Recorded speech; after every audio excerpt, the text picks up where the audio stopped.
Oke, saudara, negara Israel ada negara yang terbentuk dari berapa suku? 12 suku. Dan mereka semua adalah 12 anak Yakub. Dan jika kita lihat di Alkitab, dari catatan anak-anak Yakub ini, ya, kalau kita lihat, Yakub memberikan berkat kepada 12 anaknya. Kejadian 49, yang kemudian jadi 12 suku Israel. Dan kemudian kalau saya lihat 12 suku ini disensus di bilangan pasal 1 dan bilangan pasal 26. Dan kemudian Musa meminta menghitung pasukan yang siap berperang di tiap-tiap suku, sesuai referensi yang di depan saudara lihat. Ya.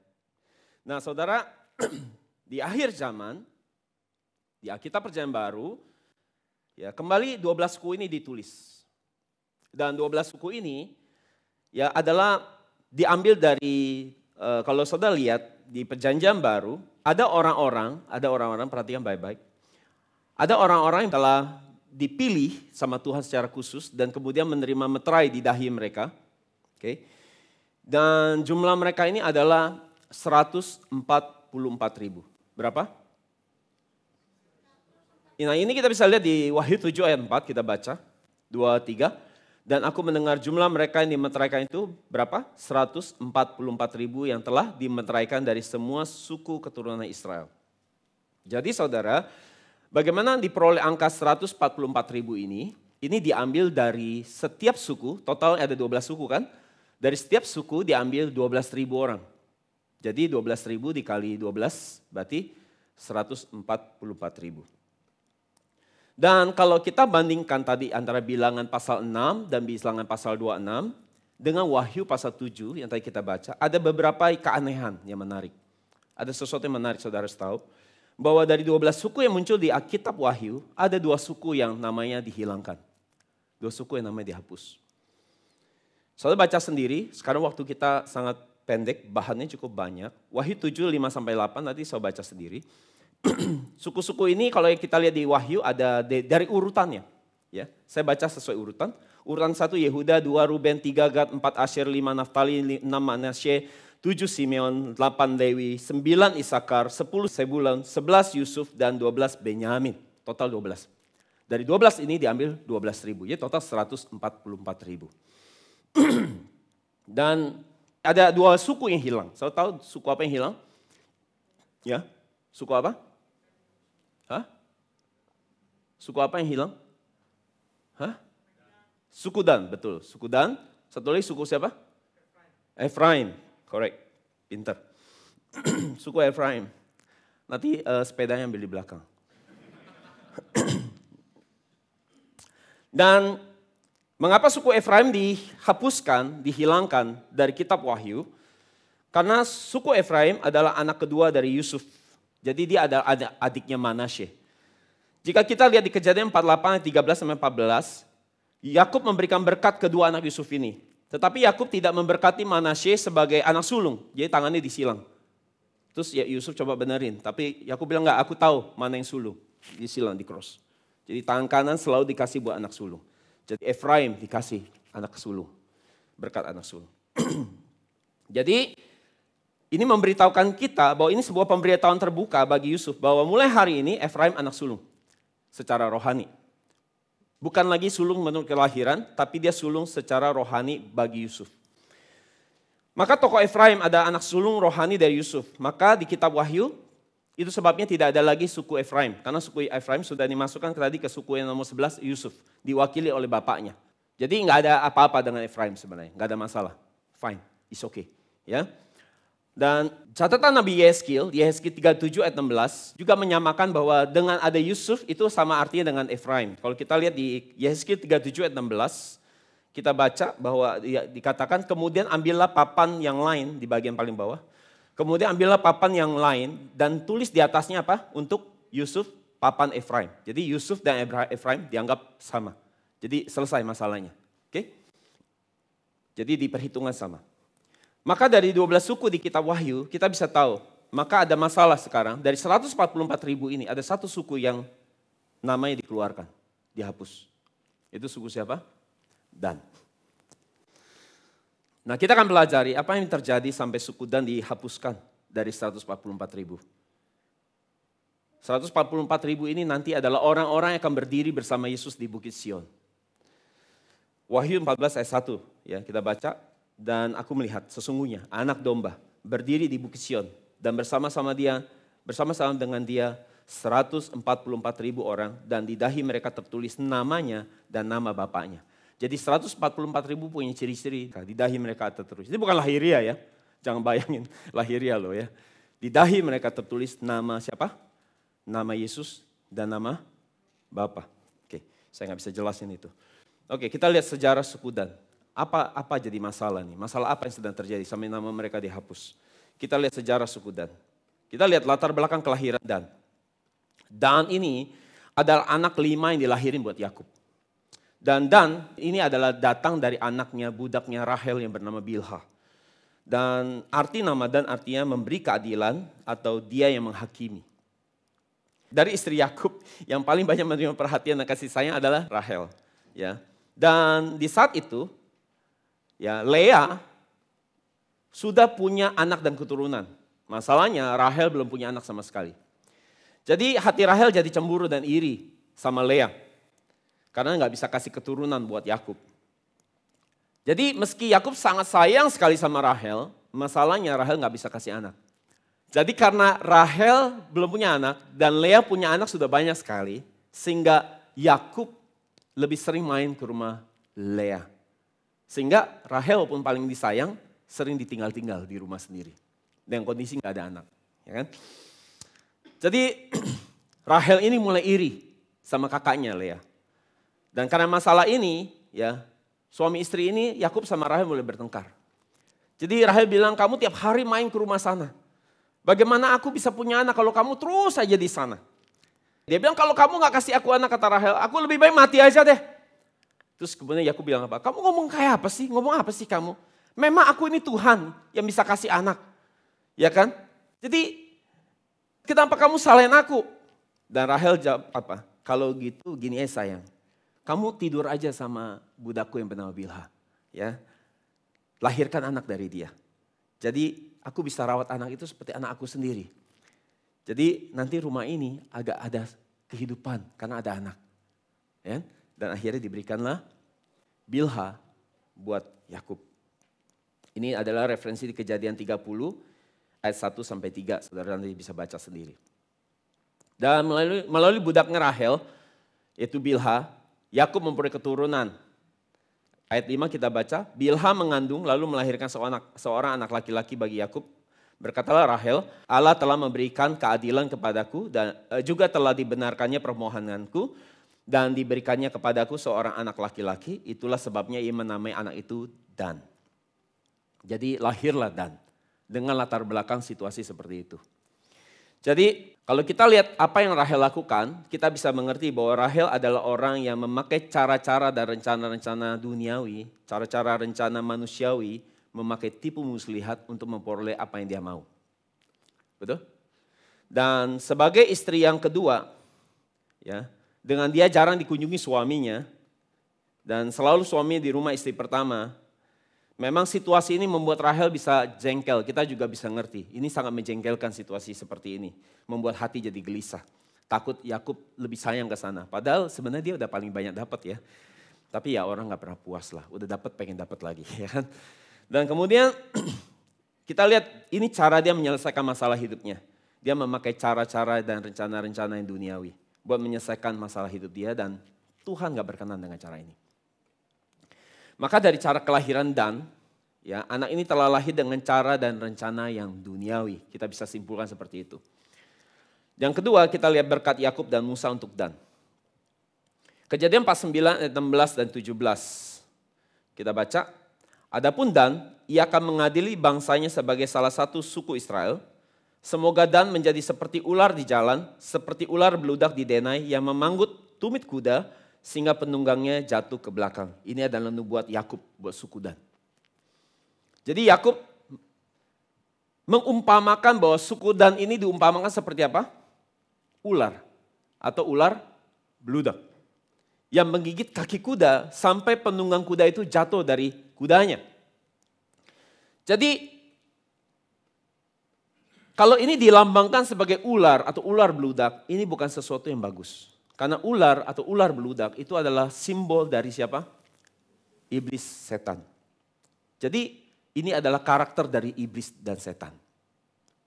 Maka nubuat tentang Dan ini adalah nubuat yang sebenarnya tidak baik. Kita lebih bisa bilang bahwa ini lebih ke kutuk daripada berkat. Dan kalau kita lihat Ulangan 33 ayat 2, kita lihat berkat yang Musa beri buat suku Dan. Tentang Dan ia berkata, adapun Dan ialah anak singa yang melompat keluar dari Basan. Jadi Musa menggambarkan suku Dan ini seperti anak singa. Ya, saudara tahu siapa raja hutan, binatang yang menjadi raja hutan? Singa, ya. Singa adalah raja hutan. Dia yang menegakkan keadilan di hutan. Dan singa adalah binatang yang sangat gagah berani, ya. Tugasnya adalah menegakkan keadilan di hutan. Dan Musa dalam nubuatnya berkata mereka ini seperti singa. Masalahnya adalah mereka bukan singa yang dewasa, tapi mereka adalah apa? Anak singa. Ini jadi masalah. Jadi apakah anak singa itu kuat? Apakah anak singa itu bisa berburu? Ya. Mereka mungkin tampaknya tidak menakutkan, pasti nggak menakutkan. Seperti mama papanya yang sangat menakutkan. Mereka mungkin dari rupanya lebih lucu dan imut-imut. Ya kan? Seperti ini ya tadi di depan saudara. Seperti anak kucing, mungkin lebih lucu dan imut-imut ketimbang lebih menakutkan, lebih gagah karakternya. Bahkan kalau saudara lihat mereka anak singa ini bahkan nggak bisa mengaum. Kalau dia pun mengaum lebih nampaknya seperti kucing seperti kita lihat di depan sini. Yuk play aja.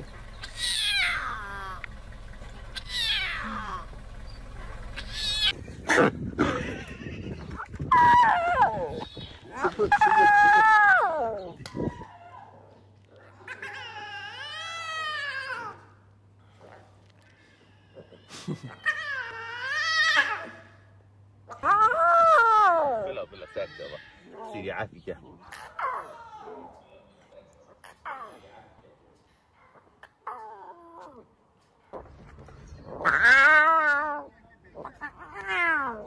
كليو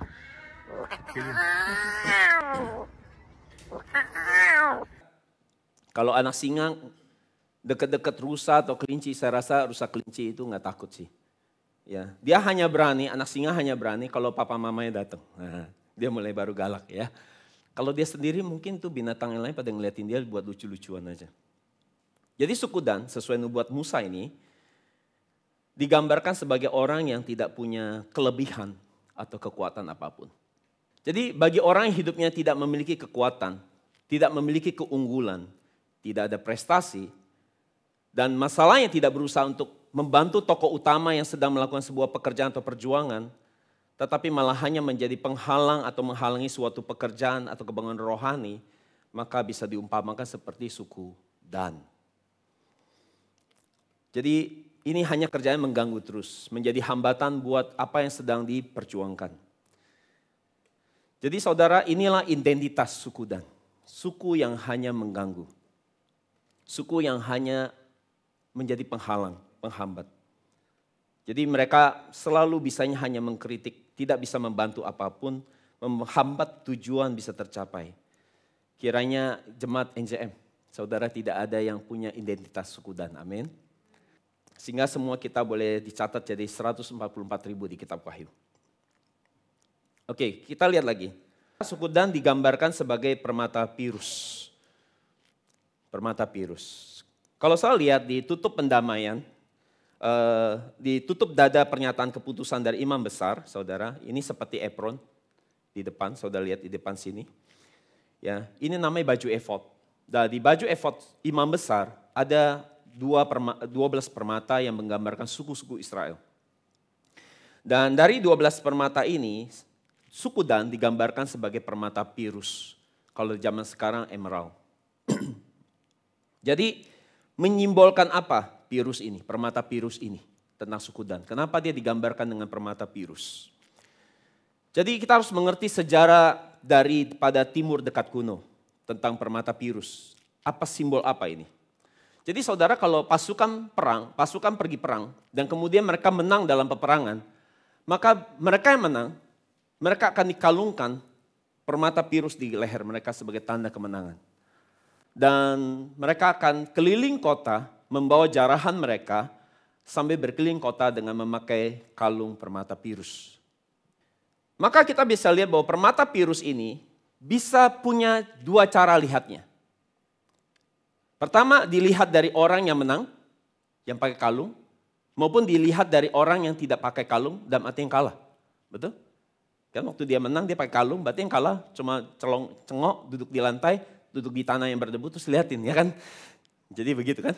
Jadi yang menang pakai kalungnya, yang kalah hanya bisa liatin doang. Jadi saudara, permata pirus di mata orang yang menang adalah bagi mereka yang sudah menang dan menunjukkan bahwa mereka adalah orang yang berhasil menaklukkan musuh mereka. Dalam arti kalau kita berarti menaklukkan iblis, ya. Yang kedua, permata pirus di mata orang yang kalah. Bagi mereka yang kalah, maka mereka hanya bisa memandang orang yang sedang memakai kalung permata pirus. Dan ketika mereka memandang itu, orang-orang yang sedang pakai kalung permata pirus, itu sedang menunjukkan identitas mereka yang sedang mengalami masa depan yang suram dan gelap sebagai yang kalah. Jadi ini sangat menyedihkan, pasti. Betul? Sangat menyedihkan. Maka permata pirus bagi orang yang kalah itu seperti sebuah keputusan akhir tentang penghakiman Tuhan bahwa mereka akan selamanya punya masa depan yang suram dan gelap jika secara rohani tidak mau bertobat. Kalau mau bertobat, saudara bisa pakai kalung permata pirus. Maka mengenai tiga hal ini, nubuat Yakub, nubuat Musa, dan permata pirus, ketiga hal ini bisa dilihat dari dua sudut pandang sebenarnya. Itu bisa bicara kutuk atau bisa bicara berkat. Kalau kita lihat di nubuat Yakub dikatakan ia akan mengadili bangsanya, ayat 16 tadi, sebagai salah satu suku Israel. Ini ada nubuat yang menyatakan bahwa suku Dan akan memerintah atas sukunya sendiri. Sebenarnya mereka ada kelebihan. Dengan artinya posisi mereka tidak kalah sama suku lain. Karena mereka akan mengadili suku mereka sendiri. Di Kejadian 49:17, mereka disebut ular beludak, yang tampaknya seperti kutuk, ya. Tetapi kalau kita lihat ayat sebelumnya ayat 16 dikatakan mereka akan bisa mengadili bangsanya sendiri, sukunya sendiri. Kejadian 49:16, dan akan menghakimi umatnya sebagai salah satu dari suku-suku Israel. Jadi perhatikan, nubuat ini punya dua sudut pandang. Satu bisa jadi kutuk, satu bisa jadi berkat. Yang kedua kita bandingkan nubuat dari Musa. Jadi Musa menggambarkan suku Dan seperti siapa tadi? Masih ingat? Ya, anak singa, ya. Anak singa. Jadi asalkan suku Dan benar-benar mau bertobat, orang yang punya identitas seperti Dan mau suku-suku bertobat, ya, benar-benar saudara belajar Alkitab dengan baik, sungguh-sungguh bertobat, menjalani hidup pertobatan, maka saudara dari anak singa ini pada akhir suatu saat akan besar loh. Dia akan jadi singa yang dewasa. Maka saudara akan bertumbuh jadi singa dari hanya punya kualitas anak singa, saudara bisa bertumbuh sampai jadi singa yang dewasa. Itu maksud nubuat ini.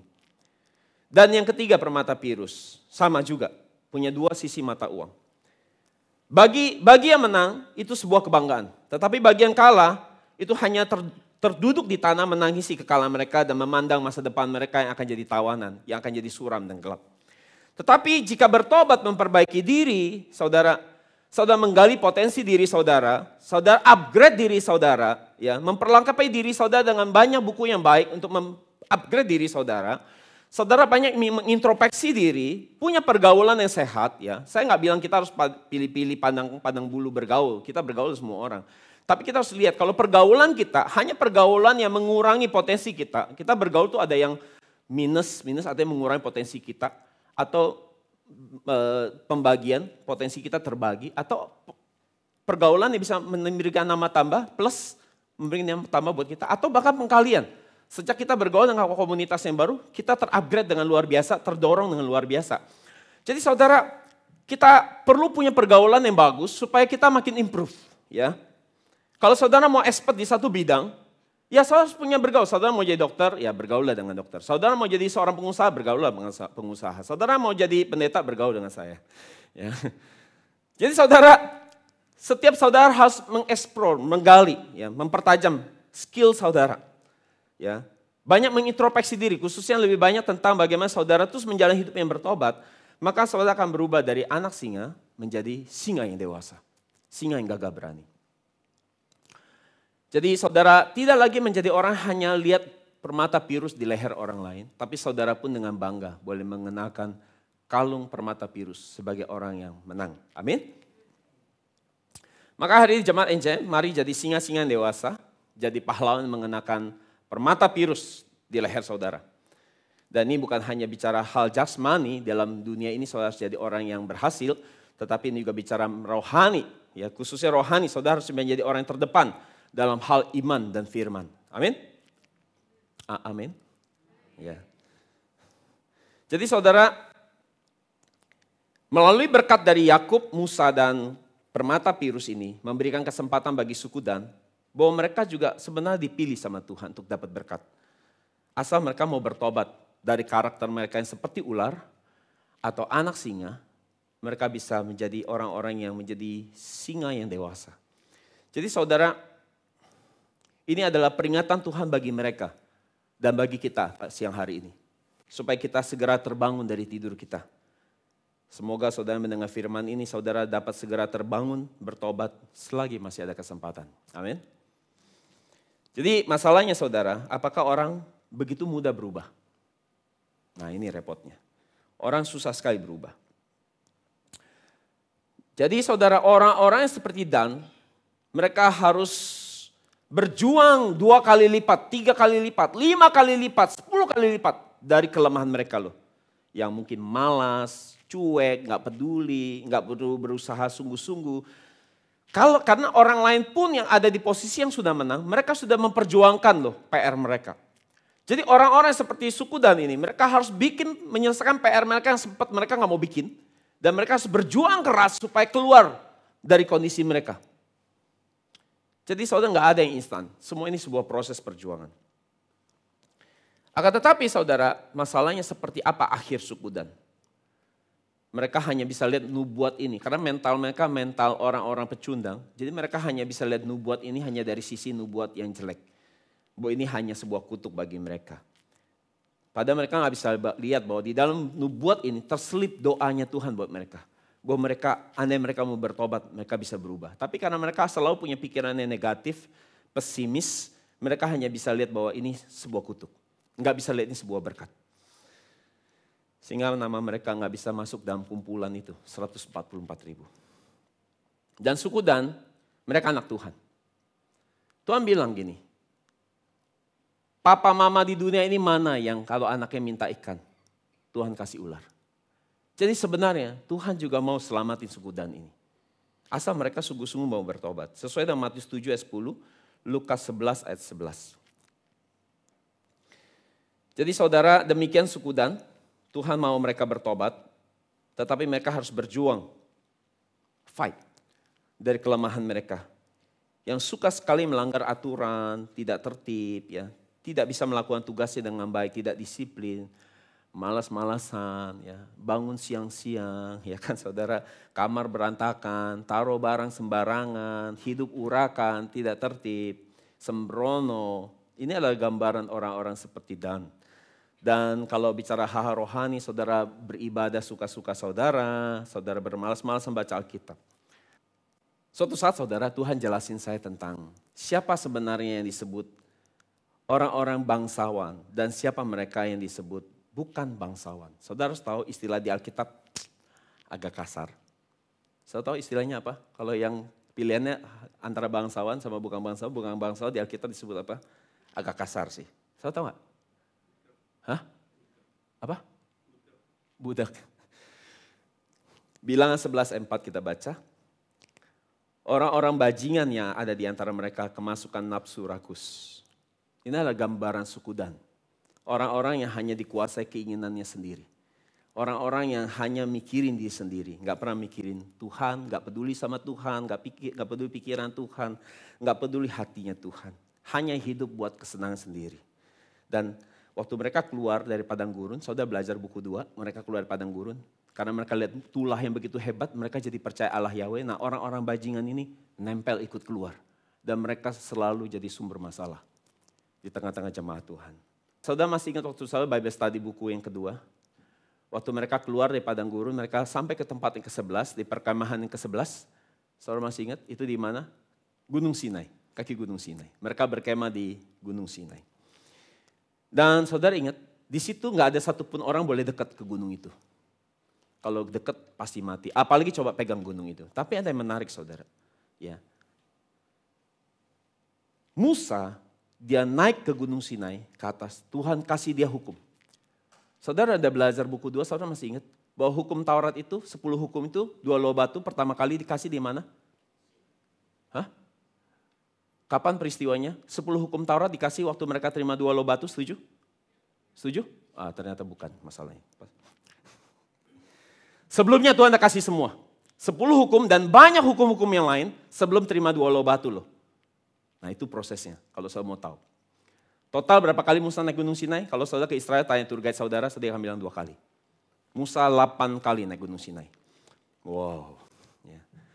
Dan akhirnya Musa dapat hukum itu, dia naik, Tuhan ngomong kan banyak hukum. Hukum-hukumnya, salah satu, banyak hukum. Salah satunya adalah 10 hukum Taurat yang paling beken yang saudara tahu. Dan Musa turun gunung, apa yang Musa lakukan? Dia catat hukum itu, semalam-malaman dia gak tidur. Dia catat, kan penuh Roh Kudus ya. Dia sangat penuh Roh Kudus, catat semua. Dan besok paginya itu jatuh pada tanggal 7 bulan 3 hari Sabtu. Maka Musa mulai melakukan pengesahan hukum ini. Dan itu namanya acara seremonial namanya ratifikasi. Ratifikasi adalah artinya pengesahan dokumen buat dua belah pihak. Antara Tuhan dan umat Israel dalam hal ini pengesahan hukum-hukum Tuhan dan hukum Taurat. Musa mengambil lembu jantan, dipotong sebagai korban bakaran, korban selamatan. Darahnya ditampung di ember-ember yang banyak. Kemudian Musa percikin, kalau bahasa yang lain itu disiram, gak mungkin disiram. Itu 2 juta orang siramnya gimana itu. Ya, jadi dipercik ke umatnya. Jadi dibaca dulu. Dibaca itu semua sama Musa di buku yang dia tulis. Ya. Waktu selesai baca, Musa tanya, apakah saudara siap? Mereka bilang, oke kalau gitu. Musa percik. Semua kena cipratan darah lembu jantan. Dan Musa percikin juga di atas mezbah korban bakaran darah itu. Dan sah. Perjanjian ini sah, hukum ini sah sesuai dengan perjanjian darah. Jadi siapa yang langgar itu harus keluar darah. Harus dikorbankan seperti lembu itu maksudnya. Perjanjian darah itu begitu. Dan itu selalu bisa lihat di Keluaran 24 ayat 6-8.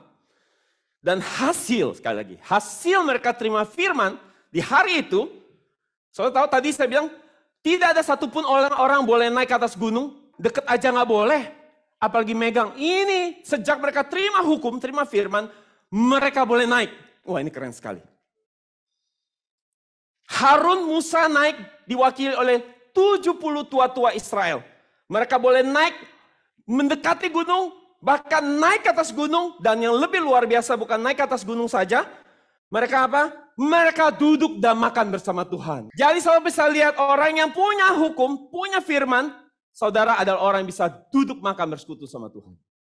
Makanya di sorga adalah orang yang hidupnya punya firman. Terima firman. Maka saudara bisa hidup, duduk makan sama Tuhan. Nah saudara,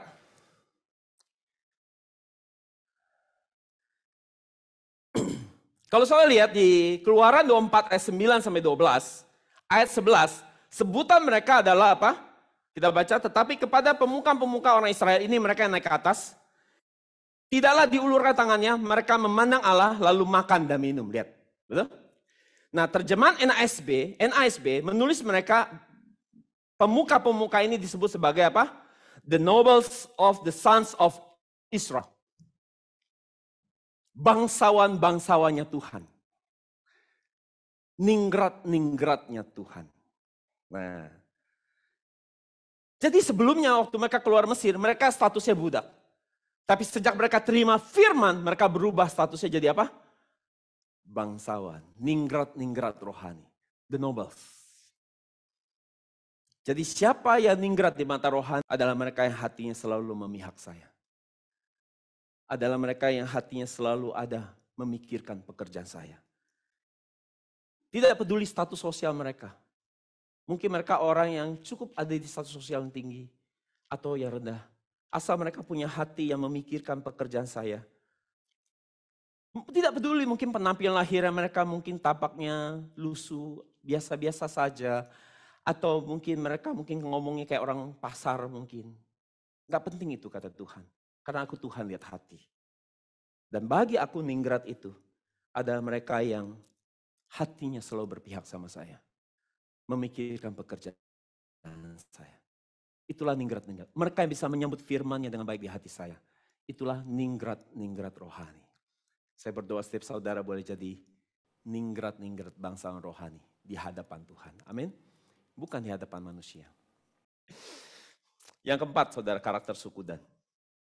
Ya, suku Dan adalah suku yang malas dan suka cari aman. Ya. Semua suku dapat tanah, suku Dan juga dapat tanah. Masalahnya, tanah yang sudah dikasih sama Tuhan itu nggak bisa langsung mereka duduki. Kenapa? Karena tanah itu masih dikuasai sama suku asli, suku Kanaan. Jadi untuk dapat tanah itu mereka harus perang dong. Tapi kalau mereka mau perang, mereka pasti Tuhan kasih tanahnya.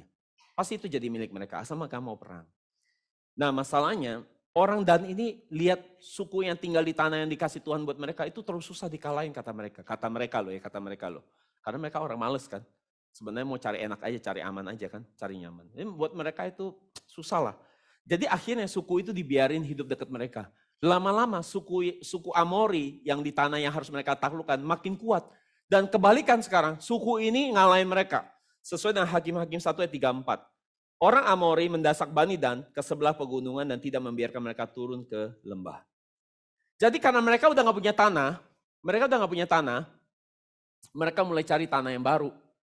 Ya, untuk mereka tinggal. Jadi mereka utus 5 orang ke pegunungan Efraim.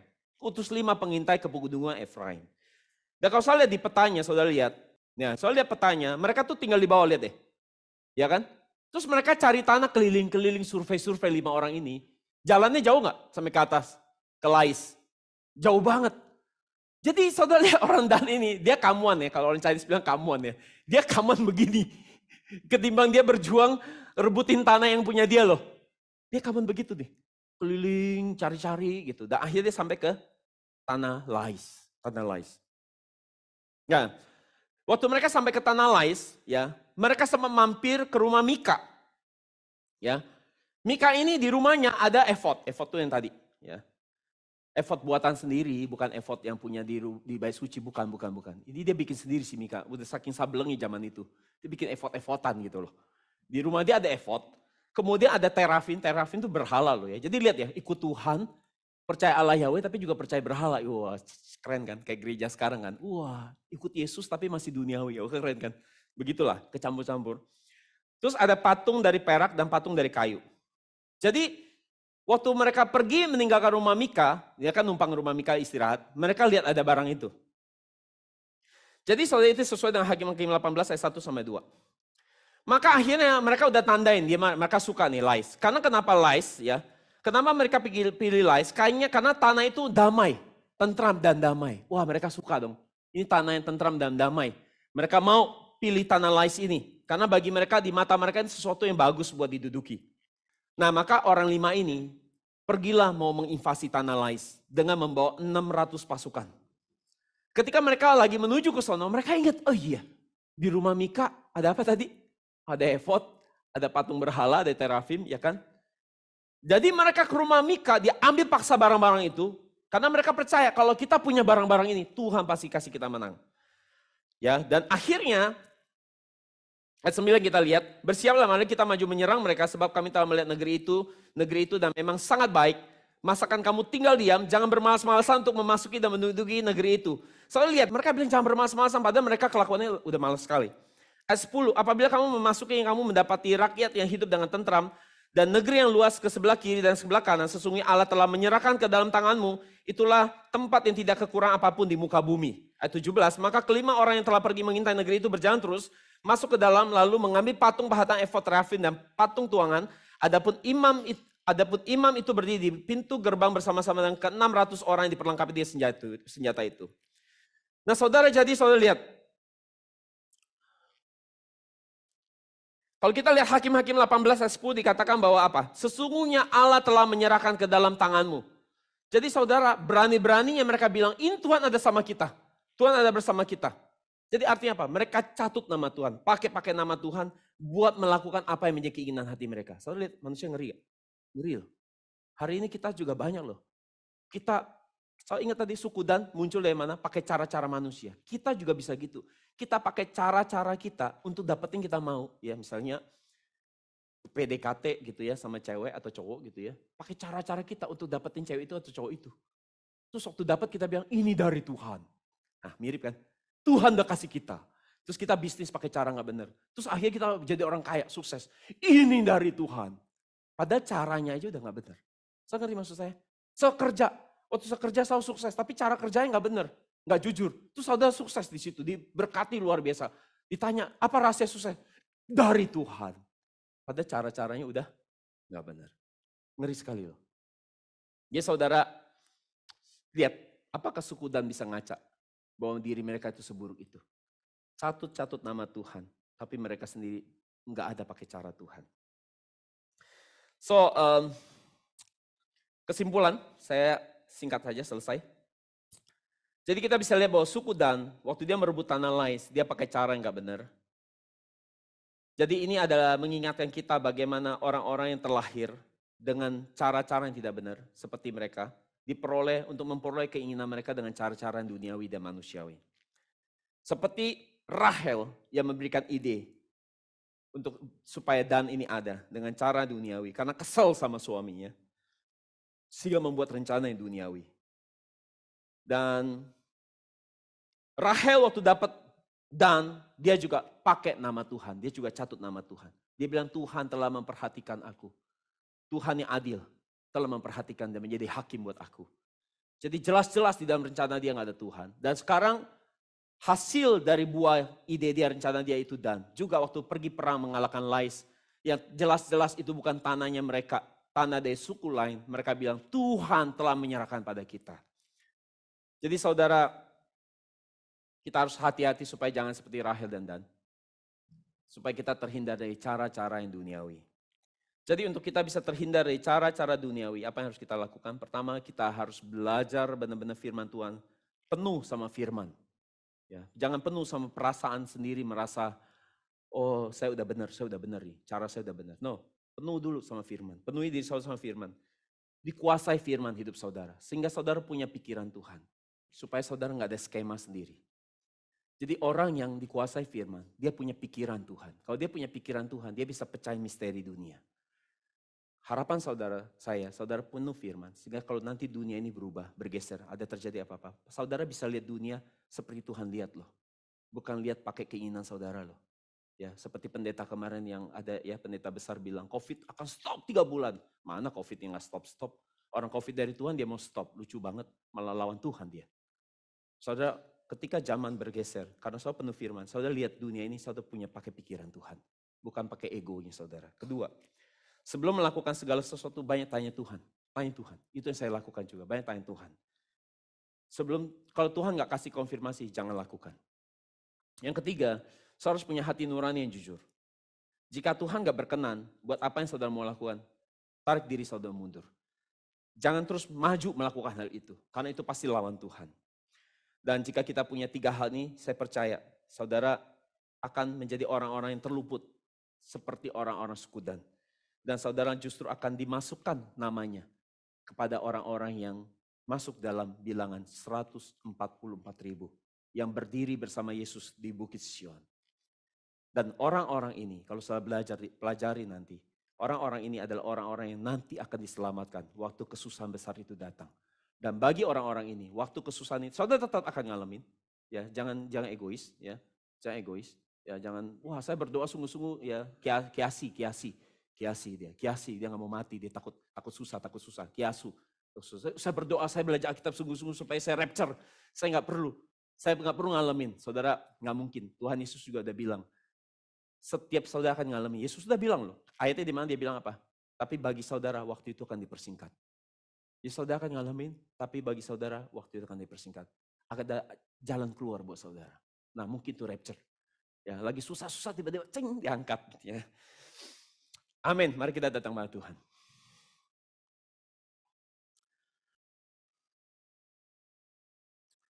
Bapak,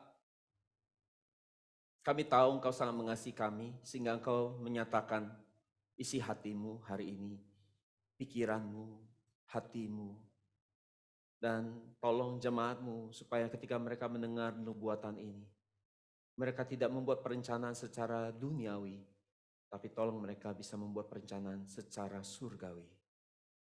Tolong mereka mempersiapkan bekal mereka, bekal perjalanan mereka memasuki hari yang menakutkan itu.